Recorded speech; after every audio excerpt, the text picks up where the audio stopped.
हरे कृष्णा प्रिय श्रोतागण। मनुष्य जीवन कोई साधारण यात्रा नहीं है। यह तो भगवान की सबसे अनमोल देन है। करोड़ों योनियों में भटकने के बाद जब आत्मा को यह दुर्लभ मानव शरीर मिलता है, तब समझो स्वयं ईश्वर ने अपने करकमलों से हमारे सिर पर आशीर्वाद रख दिया है। इस जीवन का हर क्षण, हर श्वास एक अवसर है।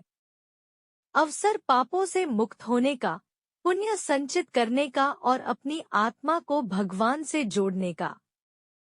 किंतु यह तभी संभव है जब हम समझें कि मानव जीवन का वास्तविक मूल्य क्या है। हम केवल शरीर की भूख मिटाने में लगे न रहें, बल्कि आत्मा की भूख को भी पहचानें। और इस आत्मिक भूख को शांत करने का सबसे सरल और दिव्य मार्ग है एकादशी व्रत। एकादशी केवल कैलेंडर की एक तिथि नहीं है।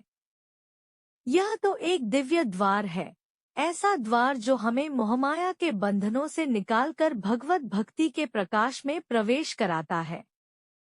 शास्त्रों में कहा गया है कि एकादशी का व्रत करने से शरीर शुद्ध होता है, मन स्थिर होता है और आत्मा सीधे भगवान के चरणों की ओर अग्रसर होती है। हर एकादशी हमें एक नई शुरुआत का संकेत देती है, एक नए संकल्प और एक नई आध्यात्मिक यात्रा की ओर। आज हम श्रवण करेंगे सभी एकादशियों में सबसे विशेष और पवित्र पार्श्व एकादशी की कथा। यह व्रत भाद्रपद शुक्ल पक्ष की एकादशी को आता है और इसे परिवर्तनी एकादशी भी कहा जाता है। इसका कारण अत्यंत अद्भुत है। शास्त्रों के अनुसार देवशयनी एकादशी से भगवान विष्णु शेष शय्या पर योग निद्रा में जाते हैं और पार्श्व एकादशी के दिन वे करवट बदलते हैं, पार्श्व परिवर्तित करते हैं।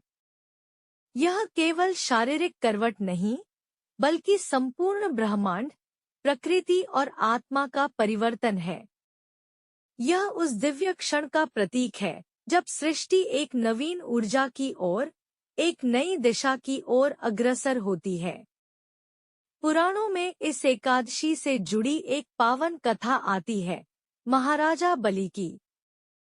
बलि, जो असुर कुल में जन्मे थे, किंतु वे दान और पराक्रम में अप्रतिम थे, उन्होंने इंद्रलोक तक जीत लिया था।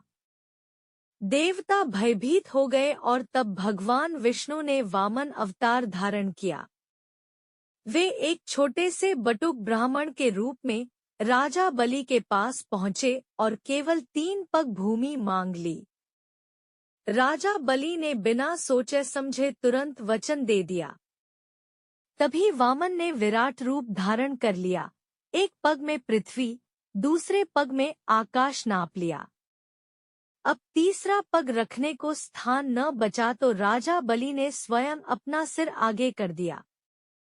भगवान प्रसन्न होकर उन्हें पाताल लोक का राजा बना दिया और सदा अपने चरणों का स्पर्श प्रदान किया।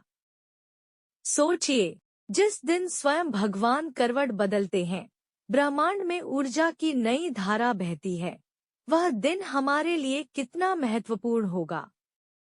इस व्रत को करने से जन्म जन्मांतर के पाप नष्ट हो जाते हैं।